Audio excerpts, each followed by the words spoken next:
जी अस्सलाम वालेकुम स्टूडेंट्स, कैसे हैं आप। लास्ट टाइम हमने कूलम्स लॉ को डिटेल में डिस्कस किया था। आज हम कूलम लॉ से रिलेटेड कुछ इम्पोर्टेंट MCQs सॉल्व करेंगे जो कि आपके बोर्ड के एग्ज़ाम के लिए, MD कैट के लिए और ECAT के लिए बहुत अहम है। तो पहला MCQ है, हम सॉल्व करते हैं। मास ऑफ एन आइसोलेटेड कंडक्टर, किसी आइसोलेटेड कंडक्टर, आइसोलेटेड का मतलब अलग थलग, कोई अलग से कोई कंडक्टर पड़ा हुआ है, उसका mass increases if charge positively. A point है कि वो इंक्रीज़ करेगा अगर पॉजिटिवली चार्ज करेंगे, decreases if charge positively, decrease हो जाएगा अगर हम उसको पॉजिटिवली चार्ज करेंगे, या डिक्रीज़ हो जाएगा अगर हम उसको नेगेटिवली चार्ज करेंगे, या नन ऑफ दिस। जी बच्चों, तो सोचें आप जल्दी से, वीडियो को पॉज करें और सोचें इसका आंसर। चलें हम सॉल्व करते हैं। देखें, आपको पता है कि अगर किसी ऑब्जेक्ट को पॉजिटिवली चार्ज करना हो तो उसमें से इलेक्ट्रॉन्स को निकाल लेते हैं। अगर किसी ऑब्जेक्ट में से इलेक्ट्रॉन निकल आए तो वो पॉजिटिवली चार्ज हो जाता है। अगर किसी न्यूट्रल ऑब्जेक्ट में इलेक्ट्रॉन आप डाल दें तो वो नेगेटिवली चार्ज हो जाता है। तो अब यहाँ पे क्या हो रहा है, पॉजिटिवली चार्ज आप करते हैं तो इलेक्ट्रॉन को निकालेंगे, और अगर आप निकालेंगे तो उस कंडक्टर का मास कम हो जाएगा। The mass of an isolated conductor decreases if charged positively. तो कौन सा आंसर दुरुस्त हुआ? B option. ऐसे ही नेक्स्ट क्वेश्चन 2 है, the force between 2 unit charges placed 1 metre apart is. 2 unit charges हैं।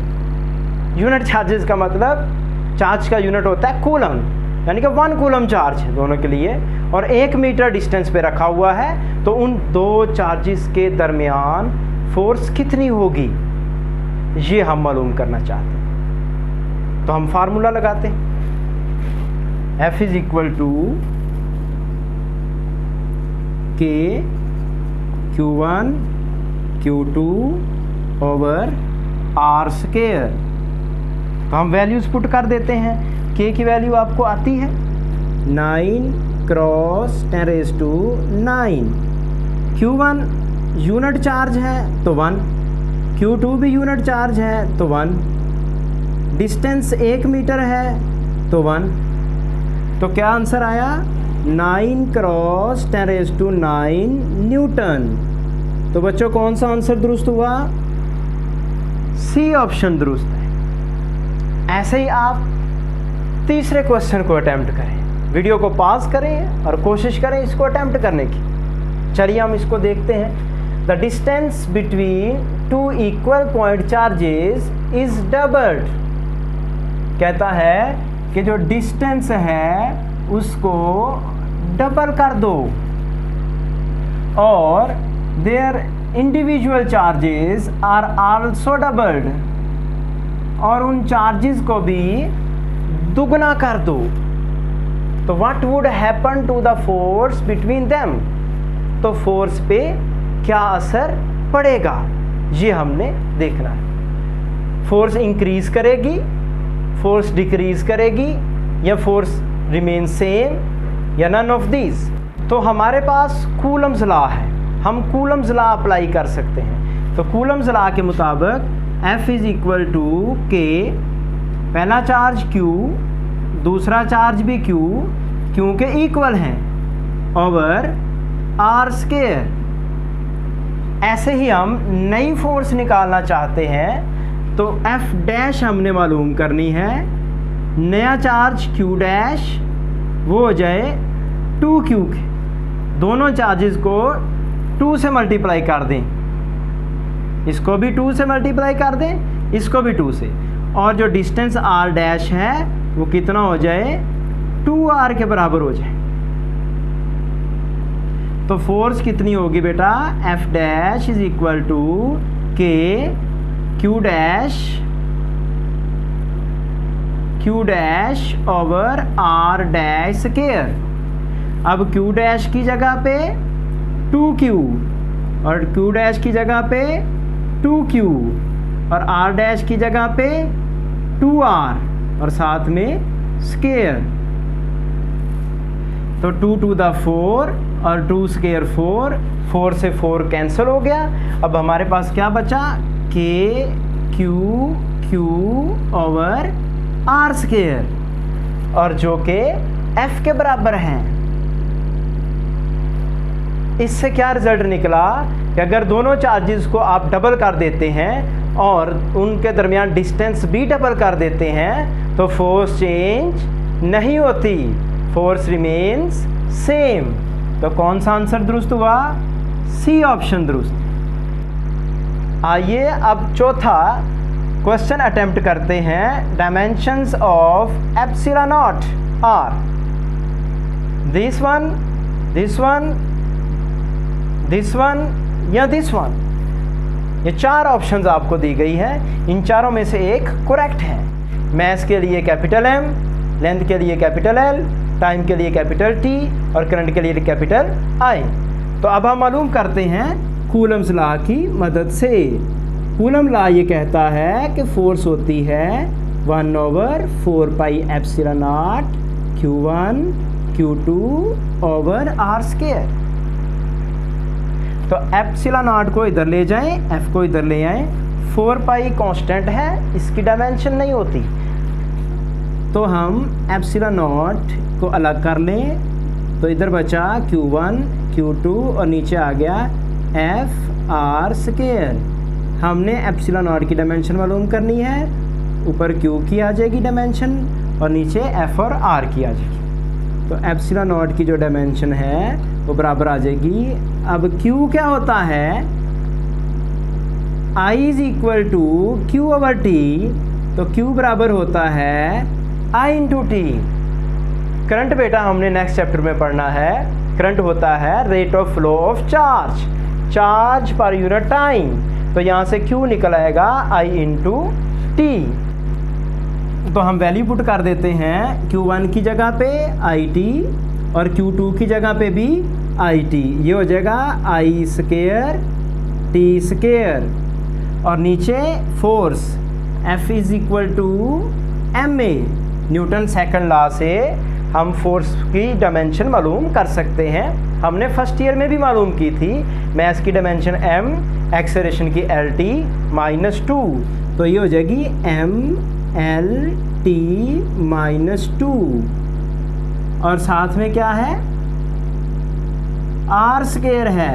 तो R स्क्वायर की डायमेंशन L स्क्वायर आ जाएगी, डिस्टेंस है। अब इनको आप इकट्ठा कर दें और m हमारे पास एक ही है, इसको ऊपर ले जाएंगे तो पावर माइनस हो जाएगी, तो -1। ये L स्क्वायर है और ये L है, ये L क्यूब हो गया, इसको ऊपर ले गए तो L रेज टू -3। ऐसे ही ये हमारे पास T है, इसको आप कैपिटल T लिख लो, डायमेंशन लिख लो इसकी, T स्क्वायर हो गया। और ये T स्क्वायर है, नीचे T -2 है, नीचे वाला T -2 ऊपर गया तो +2 हो गया, तो ये हो गया T4। ऐसे ही हमारे पास करंट है I और इसका है स्क्वायर। तो बच्चों कौन सा आंसर ठीक है, M-1 L-3 T+4 और I स्क्वायर। तो बी ऑप्शन दुरुस्त है जी। स्टूडेंट्स 5वां MCQ आप नोट करें, बहुत अहम MCQ है। Relative permittivity ER of an insulator can be. Insulator के लिए ER की जो वैल्यू है वो हो सकती है, कितनी हो सकती है, -1 हो सकती है, 0 हो सकती है, 0.2 हो सकती है या 5 हो सकती है।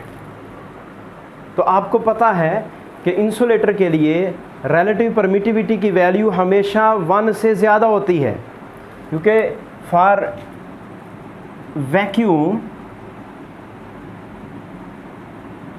वैक्यूम के लिए ER की वैल्यू होती है 1। For any insulator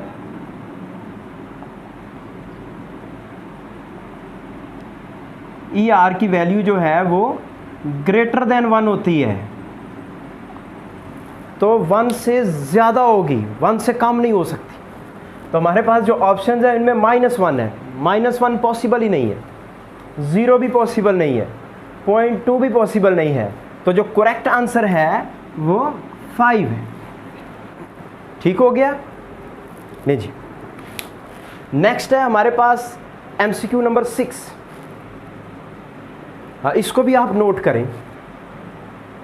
2 identical metal balls with charges 10 microcoulomb and 20 microcoulomb are separated by some distance and exert a force F on each other। तो कहता है 2 आइडेंटिकल बॉल्स हैं, 10 माइक्रोकूलम चार्ज है एक के ऊपर, दूसरे पे 20 माइक्रोकूलम चार्ज है, और एक ख़ास डिस्टेंस के ऊपर उनको रखा हुआ है और वो एक दूसरे पे फोर्स F लगा रही। They are joined by a conducting wire, उनको एक कंडक्टिंग वायर की मदद से जोड़ दिया है। विच इज़ देन रिमूव्ड, और उसके बाद वो वायर रिमूव कर दी है। The force between them will B, force पे क्या असर पड़ेगा? इक्वल टू F, इस फोर्स जो पहले फोर्स थी उतनी ही होगी, ग्रेटर देन F, इंक्रीज कर जाएगी force, less than F, decrease कर जाएगी, या फिर 0 हो जाएगी। तो हम देखते हैं, इसको सॉल्व करते हैं कि सपोज़ करें हमारे पास ये मेटल बाल थी और एक ये मेटल बाल थी, इसके ऊपर 10 माइक्रोकूलम चार्ज था, इसके ऊपर 20 माइक्रोकूलम चार्ज था, आर डिस्टेंस के ऊपर रखी हुई है। अब आपने क्या किया, इन 2 बाल्स को जोड़ दिया कंडक्टिंग वायर से। तो क्या होगा स्टूडेंट्स, जहाँ पे चार्ज ज़्यादा है वहाँ से चार्ज फ्लो करना शुरू कर देगा कम की तरफ। चार्ज फ्लो करेगा तो क्या होगा कि इक्वल हो जाएगा चार्ज, यहाँ पे 15 माइक्रोकूलम हो जाएगा और यहाँ भी 15 माइक्रोकूलम हो जाएगा। जब ये चार्ज बराबर हो जाएगा तो कंडक्शन रुक जाएगी, जब तक बराबर नहीं होगा तब तक कंडक्शन होती रहेगी।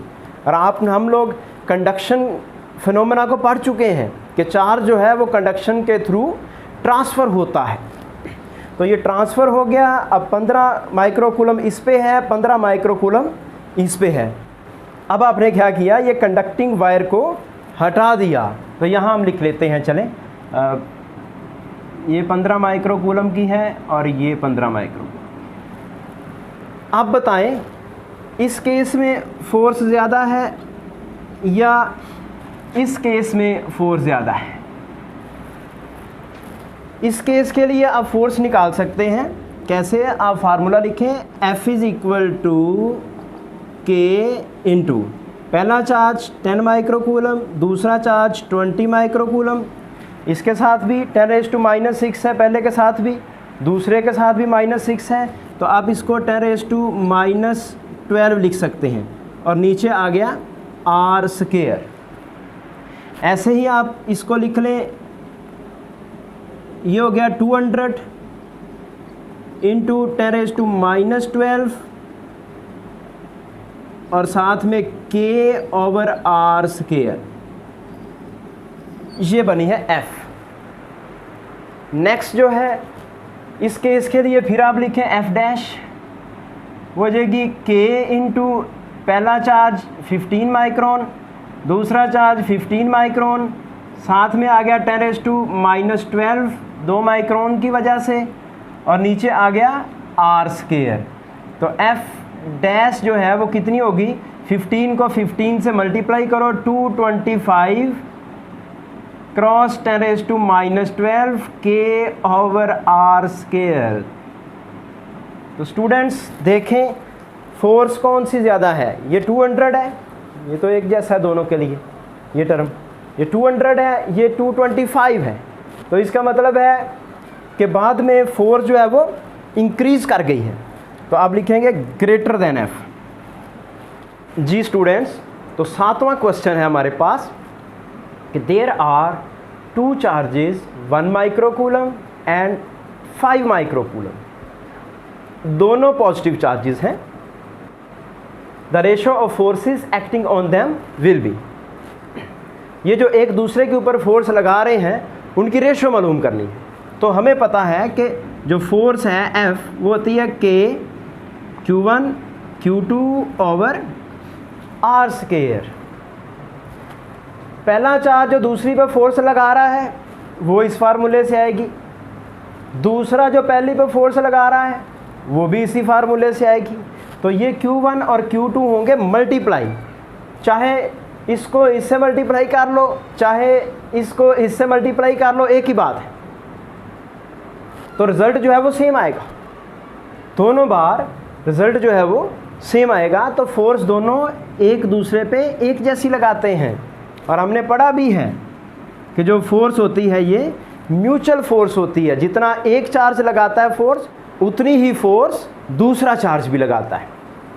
जी 8वें क्वेश्चन में हमें वो कहता है कि ratio of forces between two small spheres with constant charges in air in medium of relative permittivity ER is.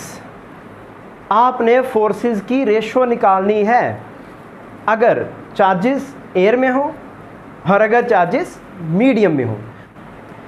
Air के लिए आप लिख लें F1 is equal to 1 over 4 pi epsilon not Q1 Q2 over R square, और medium के लिए आप लिख लें F2 is equal to 1 over 4 pi epsilon not epsilon R Q1 Q2 over R square. इस मीडियम के लिए एप्सिलॉन R आ गया। इन दोनों की रेशो मालूम करनी है तो इन दोनों को डिवाइड कर लो, ये एयर के लिए है ये मीडियम के लिए है।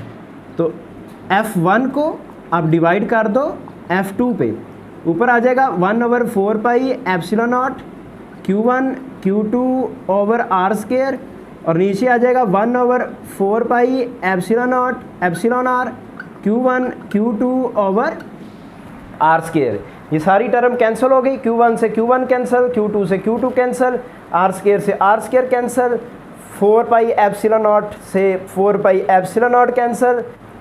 ये जो 1 ओवर एप्सिलॉन R है ये ऊपर चला गया, तो ये हो गया एप्सिलॉन R ओवर नीचे 1। तो ये रेशो होगी epsilon R ratio 1, epsilon R ratio 1।